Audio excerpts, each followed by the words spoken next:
Hello, কেমন আছেন সবাই? আশা করছি সবাই খুব ভালো আছেন। আজকে আরেকটি নতুন রেসিপি নিয়ে এসেছি আপনাদের কাছে। সেটা হচ্ছে কাঁকরোলের পুর ভাজা। বাজারে কিন্তু এখন বেশ সুন্দর কাঁকরোল পাওয়া যাচ্ছে। তো সেই কাঁকরোল দিয়ে আপনারা বিভিন্ন রকম রেসিপি তৈরি করতে পারেন। তার মধ্যে এটা কিন্তু খুব সুন্দর একটি রেসিপি।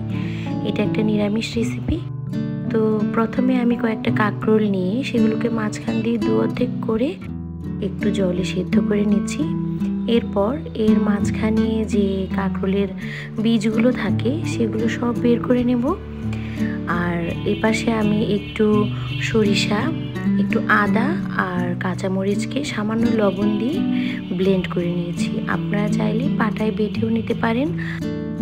ব্লেন্ড করার সময় চেষ্টা করবেন জলটা একটু কম ব্যবহার করতে, আর যদি ব্লেন্ড করতে সমস্যা হয় সেক্ষেত্রে একটু বেটে নেবেন। আমরা অনেক সময় সরিষাটা আগে ব্লেন্ড করে তারপর একটু ছেঁকে নিই, তো এই ক্ষেত্রে সেটা না করাই ভালো, কারণ এর মধ্যে সরিষার যে একটু দানা ভাব থাকে সেটা খেতে ভালো লাগে। না হলে বেশি লিকুইড হয়ে গেলে তাহলে কিন্তু পুরটা বের হয়ে আসতে যাবে ভাজার সময়। তো এবার আমি যে বীজগুলো বের করে নিলাম কাঁকরোলের, সেগুলো এবং সরিষা বাটাটা একসাথে নিয়ে খুব ভালো করে মেখে নিচ্ছি। মেখে আবার যেরকম ছিল আগে বীজটা সেইভাবে আবার সেট করে দিচ্ছি। দেখুন আমি যেভাবে দেখাচ্ছি এভাবে সেট করে নিলেই হবে। এটা খুবই সহজ এবং খেতে খুবই মজার। আপনারা যদি চান তাহলে একবারে কিছুটা বেশি করে বানিয়ে এভাবে কিন্তু ফ্রিজে 1 মাস পর্যন্ত সংরক্ষণ করতে পারবেন। অবশ্যই সেটা ডিপ ফ্রিজে করতে হবে।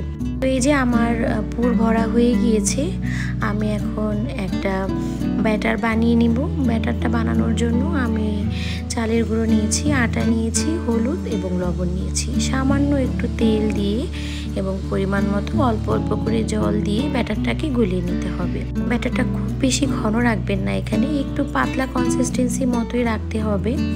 বেশি ঘন রাখলে খাওয়ার সময় ভালো লাগবে না, একটা মোটা একটা লেয়ার চলে আসবে। আর যদি পাতলা রাখেন তাহলে টেক্সচারটা খুব সুন্দর আসবে এবং ক্রিস্পি লাগবে খাওয়ার সময়। তো এইভাবে আমি সবগুলো ভেজে নিচ্ছি। প্রথমে তেলটা খুব ভালো করে হিট করে নিয়েছি, এরপর চুলার জালটা একটু কমিয়ে দিয়ে মিডিয়াম আছে আমি সবগুলো ভেজে নিচ্ছি। এগুলো খুব বেশি সময় ধরে ভাজতে হবে না, কারণ সব কিছুই অলরেডি সেদ্ধ করা।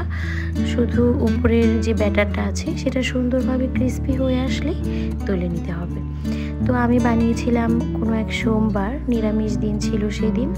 আপনারা এটা চাইলে যে কোনো সময় বানিয়ে কিন্তু খেতে পারেন, আবার বিকেলের নাস্তা হিসেবেও কিন্তু খেতে পারেন। খেতে বেশ মজার। একদিন একটু বেশি করে বানিয়ে ফ্রিজে 1 মাস সংরক্ষণ করতে পারবেন।